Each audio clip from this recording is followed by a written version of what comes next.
Hello and good morning everyone. তো দেখতে দেখতে সকাল হয়ে গেছে আর আমরা নিউ জলপাইগুড়ি স্টেশনেও পৌঁছে গেছিলাম। সেখান থেকে আমরা এবার ক্যাব বুক করে সোজা সাইট সিনের উদ্দেশ্যে চলে গেছিলাম। ফার্স্ট ডেতে আমরা রেখেছিলাম মিরিকের দিকটা।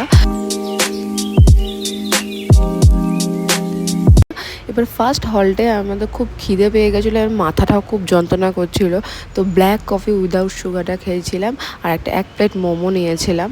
মোমো খাবো, পাহাড়ে আসবো আবার মোমো খাবো না? আর বিশ্বাস করো, আমি মোমো খাওয়ার জন্যই পাহাড়ে এসেছি, এতে আমার বলতে একটুও লজ্জা নেই। আর মোমোটা সত্যি খুব ভালো ছিল।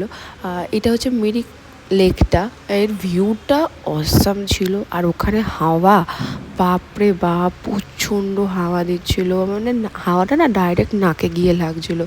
প্রচণ্ড হাওয়া, ঠান্ডা ঠিকঠাক ছিল, বাট হাওয়াটা চরম দিচ্ছিলো, কারণ লেক বলে কথা। তো যা ভিউটা তো বললাম দারুণ দারুণ। তোমরা যদি কোনো যাও তো মিরিকের এই লেকের দিকে মাস্ট ভিজিট জায়গাটা তোমরা যেও। এই ছুটকে ছুটকে বাচ্চাগুলো, এখান থেকে আমরা ব্রিজের দিকে উঠে গেছিলাম। ব্রিজের মিডিলে গিয়ে আমরা বলছি আমরা আর যাবো না, মানে এত হাওয়া দিচ্ছে। আমরা ওখান থেকে ব্যাক করে এবার এই বনকুলগুলো না সব জায়গায় বিক্রি হচ্ছিলো ওখানে।